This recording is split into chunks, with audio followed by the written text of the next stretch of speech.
Alright, good morning, good evening, good afternoon, no, sa mga viewers, and this is PSI Recap. Today, we will be discussing, no, yung mga positions or mga stocks that is very, very active right now. And we'll try to check and see. Some have already gone up and already moved, and we're trying to enter, no, or we're trying to check where the buying and the selling areas are, right? So before we start, as always, no, we have yung ating quick word from our sponsor, and this comes from 2 Jeremiah 27, verse 9. Alright, do not listen to your false prophets, fortune tellers, interpreters of dreams, mediums, and sorcerers who say, the king of Babylon will not conquer you. Right?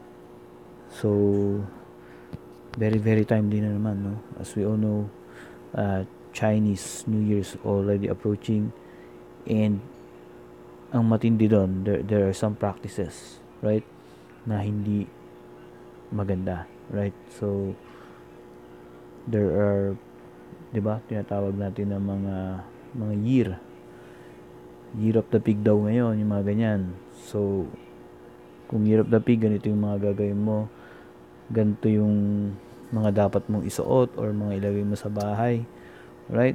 So, again, mayroon pa yan yung may mga nagpapapungsoy, no?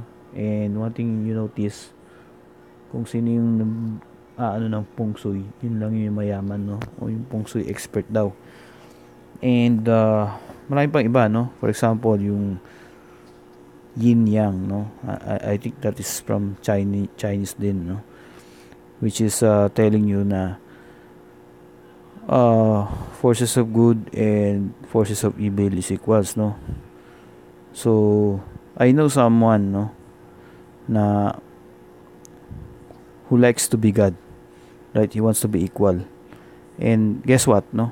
Ano yung represent ng yin yang na yon? Napakadelikado. Alright guys, if you have those items, mga kung ano mga revolto dyan, mga kung anong animals dyan, di ba? Or mga sinasabit-sabit sa bahay, please guys, stay away, because that is not good and that is not going to help you in any way, shape or form. Ang masasama, ganito, nagsabit-sabit ng ganyan, nag-ano-ano ng mga kung ano-ano mga tungkol sa feng shui, biglang merong sabihin na natin biyayang dumating or ano, and then inassociate niya na, and then from then on nahook na, and then the cycle goes on, no? And guys, I wish, I definitely would like and hope na I have offended you, and it itong sinasabi ko sa inyo, it will cause discomfort, no, sa inyo, because hindi talaga maganda yung mga ano na yan, mga practices na yan, and the Bible is very clear, no, about din sa mga fortune telling, sa mga ano. And isa pa sa mga ano nila dyan is sinasabi nila na wala namang masama sa ginagawa nila. Definitely there is, right? So be very careful, no, of the things na looks innocent at first, but when you come to think of it, medyo iba yung ano, no. So the only thing that we could trust at talaga 100% is yung Bible. Alright, so I want you guys to read and contemplate on the word for yourselves, right? So again, I'm telling you guys to read the Bible and to make it a habit, no. And etong mga bagay na to, hindi ko rin siya alam dati, but as I go on reading the Bible, lumiwanag sa akin, no. And masama pa nga nito, there probably, no, sa social media, no, and gusto mo lang matuto ng how trading works or investing, minsan na-influensyahan ka pa ng mga ganitong bagay, no. And minsan sila hindi rin nila alam, no, that is bad and that is not good, and ligaw sila, no. Kaya before you read anything else, kinakailangan may alam ka rito, no, sa Bible and the Word of God, because ito yung pinaka reference point mo, no. Anything na kumukontra dito or that is opposite, no, sa tinuturo dito, definitely raises a red flag and dapat iwasan mo. So with that, I hope you are learning something, no? And with that, we're now going to move on sa mga stocks or mga position that we should be watching, no? Especially medyo active sila ngayon, right? So right off the bat, we have yung CHP. I think for the last 2 weeks, we have already caught this, no? Sa 2 pesos area pa lang.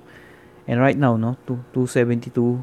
And mapapansin mo, it's still going up, but definitely on the weaker side, no? Nagfe-fade na siya. And I do not think, no, naabutin niya pa tong resistance area na to. And for us, no, yung sa mga hindi nakasakay dito sa DOS or dito sa pullback area na to, you might want to check and see muna, no, kung mag-hold yung 250 for a retest, no, kasi medyo extended na yung galawan niya. And mapapansin nyo, no, I like to give you some pointers, no. The market, no, right now is very very good, and these are the period of time na yung tinatawag ko na na window period, no.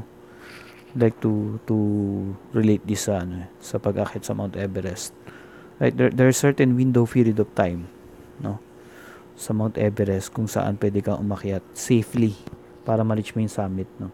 So ngayon, I think the market is very friendly, no, kasi medyo maraming tumataas, even though yung mga laggards na ganito makaka-recover na rin. And yun sana, no, habang ganun pa yung market, we try to extract, no, yung profits sa market, because hindi natin alam, no, kung baka there are news na pwede itong baliktarin or biglang magbago yung timpla ng market. But we should be capitalizing on the volatility right now, right? And for me personally, itong January, it has been a very very good year, good start, no. And tulad nga ng sinabi ko, nandoon yung extra crispiness, no, execution ko, and yung aking ability, no, to read the market, no. It is starting to be my market. And kapag ganitong market ko, I'd like to take as much profit as I can, no. And napaka-solid nitong January ko. And I hope you are doing well too, no. Again, for CHP, mapapansin nyo, it is already in the yung mga brokers, especially yung brokers ko, nakapaskil na to sa nila, sa front page nila itong CHP. And pointers lang, no, once you see nakapaskil na yan doon, definitely there is a red flag, no, because they're trying to push the stocks, no, sa mga retails, and that is not good, no. Baka maipit ka, and base sa price action medyo nagfe-fade na siya, no. You might want to check, no. Malakas pa rin naman itong CHP overall, but safe entry at least yung 250 area, no, dito sa area na to, sa green line na to. Alright, if you're still holding yung CHP, you might want to reduce your position and reposition na lang muna, no. So ganun, kasi dati ganyan din ako, doon lang ako nagbe-base sa mga research base doon sa kung ano yung nakapaskil, and kung ano man yung nakapaskil doon, no, treat them as a billboard, right, advertisement. And advertisement kanino nakafocus sa mga retail, and that is not good, no. Once they are starting to tell you to buy, mag-isip-isip ka na, right? Same thing is true naman when they're telling you to sell. Mag-iisip ka rin bakit kaya nila sinasabi yun, especially if stagnant yung market. They want yung action, no, yung commission. So that is a quick pointer lang, no. I hope you learn something and you're able to jot down, no, yung sinabi ko sa inyo about dealing with the brokers, no, yung mga news and mga researches nila, right? So for CHP, yung fundamental news naman ito, maganda pa rin naman. Importation of yung import cement will incur additional taxes, and that is good for our local producers. So again, malakas pa rin naman, but please try to consider taking profit And let's see kung ano yung magiging reaction niya sa 250 level, itong CHP. Right, let's now move on. PHA, to tell you honestly, I didn't get this, itong PHA, and as much as I want to play itong PHA, this is not in my realm, no? Hindi ito yung, kumbaga, this is not my style, no? Especially kung hahabol ako, okay lang, no? Magsiling siya na magsiling. At least, hindi ako exposed, or I am not, no? But, maganda kasi yung ano nito, yung reason nito, no?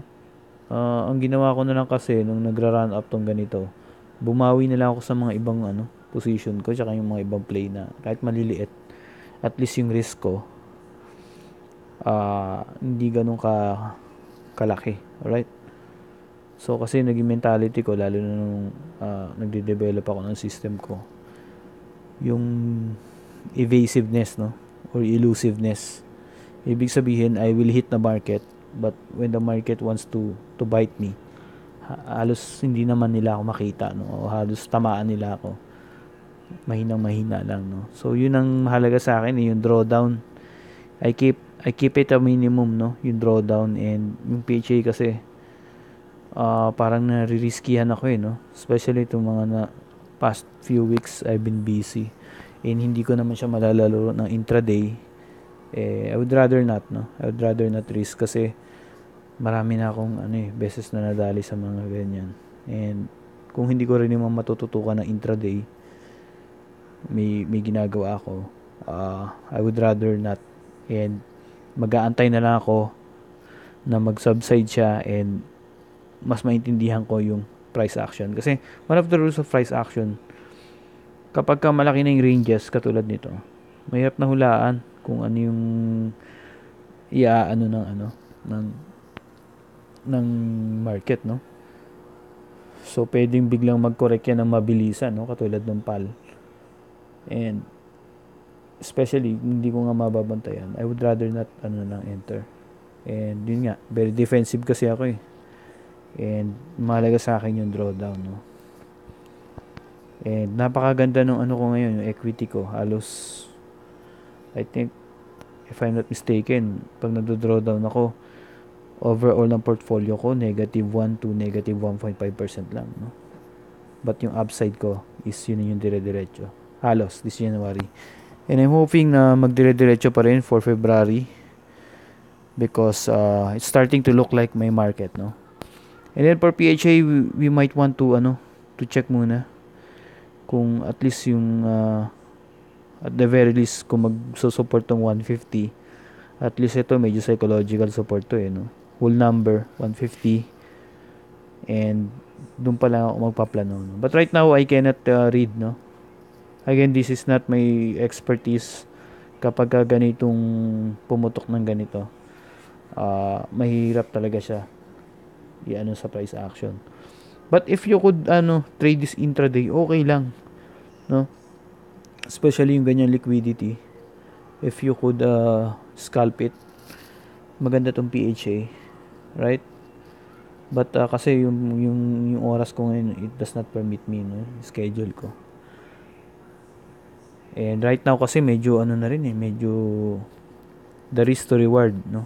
Medyo malaki na halos yung risk mo rito. Baka yung parang mag-correct na parang PAL. So again, if you're holding this, if you are on a green, you might want to at least consider, no, taking some profits, no? Because anything can still go in the market, as we say it. Right? Let's now move on. Request sa atin yung house. I think this has been in and out sa ating session. This is the correct buy point, no? Itong area na to, accompanied by a big volume dito. And if I were this to take profit, no, kung ako yung nakapasok dito, okay pa to, pasukin to, no? End of day, list ng Tuesday ba to? Definitely dito nakapag-take profit na ako. End of day ng Wednesday, at least yung kahit yung 50% bibitawan ko na rito. And then, nung Thursday, at least nakabitaw na ako. If hindi yung sa tuktok, dito man lang banda, no? But right now, eto, kaya yan nag-form ng candle. Ibig sabihin, yung institution na bumili dito, hindi pa siya nakalabas na maigi, no? Kumbaga sa ano, siya yung nahuli. Kaya ang ginagawa niya, nililito niya yung tao eh. No? Nililito niya yung retailers na, oh, baka tumaas pa lalo to. Right now, pwede nga tumaas pa to, no? But for me, to be on the safe side, and one of the hard things, no, na talagang ano is yung kokontrolin mo yung ano mo, yung greed and yung ano mo, yung expectation mo sa market, no? So actually sa mga turning point ng trading na na-realize ko, no, market will not go up, no, or stock will not go up indefinitely. Taas baba yan, and at least yung style ko kasi once na tumataas yan ng tumataas, bumibenta ako ng bumibenta. Right? So, I may not necessarily hit the top, but okay lang yun sa akin, no? I will live with it. But basta as long as I repeat it and I become consistent, no? And hopefully, no? Mahirap kasi i-master yon, yung selling. And you have to experience by yourself, no? Kasi ako dati ganyan eh. Minsan up na ako ng 10%, then bigla pa akong madadown na negative 10, no? Talagang, baga, ang iniisip ko rin kasi dati to the moon lagi eh. Which is mahirap masterin. But ako, if I were the one to execute this, kahit na nakabili ako dito, okay lang yan. At least dito, sigurado, naka 50% na benta na ako rito. And another 50 kahit dito or yung top dito. So, sa Monday, it might still go up, no? Might still go up kasi nililito niya yung ano, yung mga retailers, but delikado. Ito yung may chance to na ano eh, na mag-correct ng mabilis because minsan illiquid din itong house eh. And this is a bearish divergence, no? Pataas yung presyo,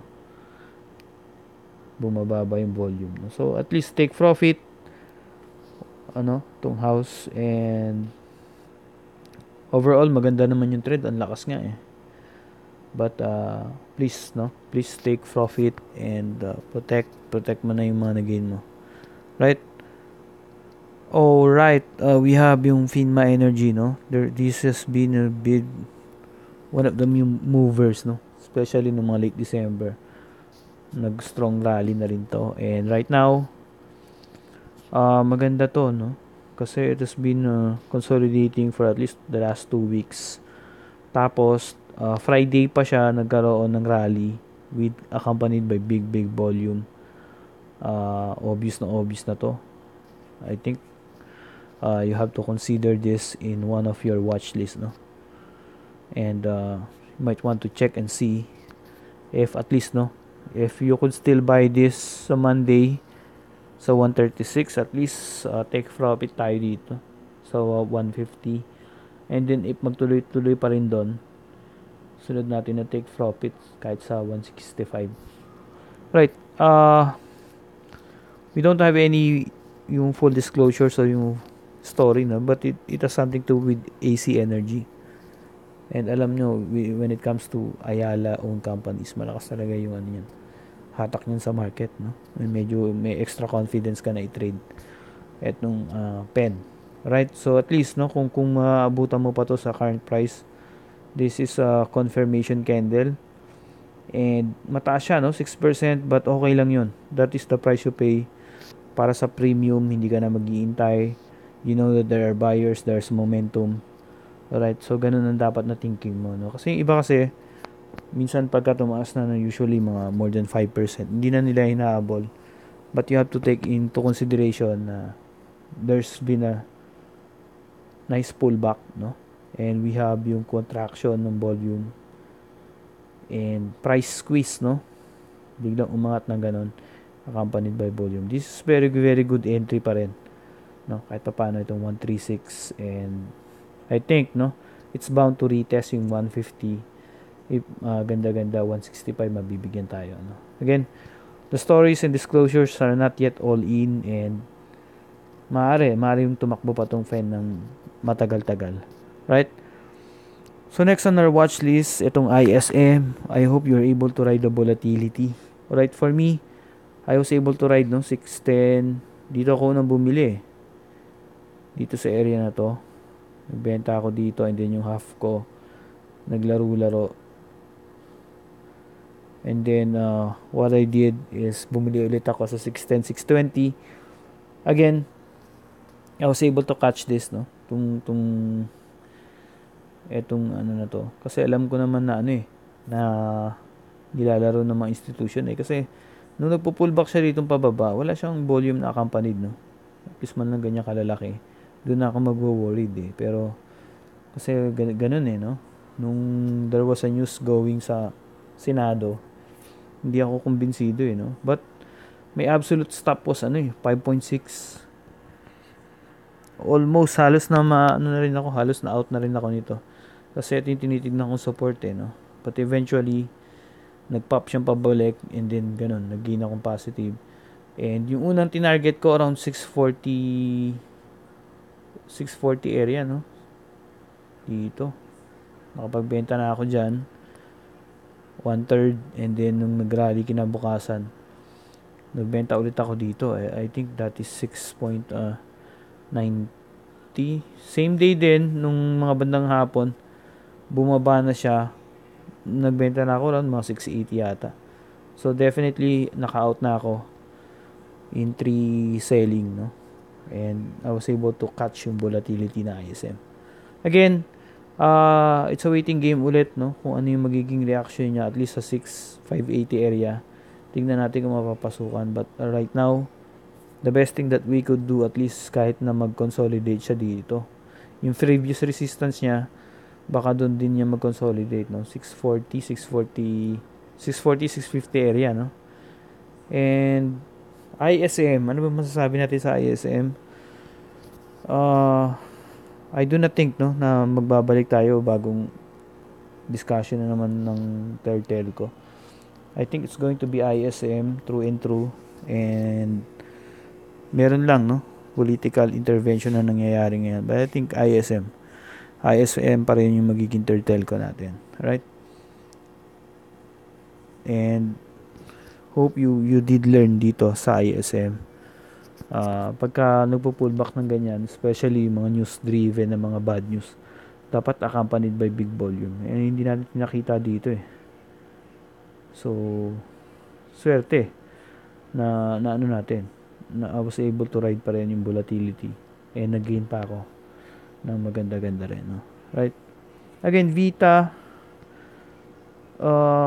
I just want you to show you, paano ko inatake to last Thursday. I don't know, pero nung nag-breakdown na siya, last Monday pa yata to, dito, medyo nag-alarm na sa akin to. But hindi pa rin ako bumili, even though malaki yung volume. And then, how do I say na magre-reverse na siya nung Thursday? Kasi ganito, sinukat ko to, itong area na to, at least mga 29% yata to 30%. And maganda na yun, as a potential reward. And then, ang talagang nag-trigger sa akin dito yung volume, Mapapansin mo, itong volume ng Thursday. Siguro mga Thursday 2:30 to 3:30. 2:30, mga 2:30. Tinignan ko na halos maaabutan niya na to. I think this is 30 million. Tong candle na to. 30 million na yan. And sabi ko, papasok na ako, And eventually, I know na matataasan niya na, yung volume dito. And then, when you're going to buy, especially yung end of day, yung mga rallying ganun, mapapansin niyo kung sino yung nagte-trend ng 2:30 to 3:30.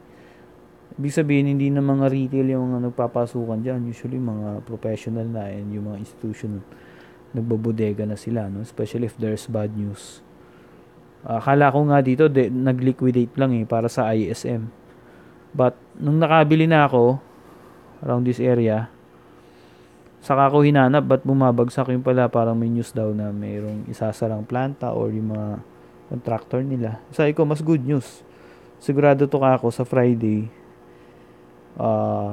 makaka-recover agad to. Eventually, ganun nga nangyari. During the closing, naglabas na naman disclosures na hindi naman pala yung talagang beta. But right now, ano pa bang ano natin dito? Eventually kasi ang hindi ko sana ibibenta siya lahat kaso nung opening kasi laki nung ginap eh. Simula dito hanggang dun, no? So tumalon. So medyo dito nakapagbenta na ako eh. I think 180, 183 yung binenta ko.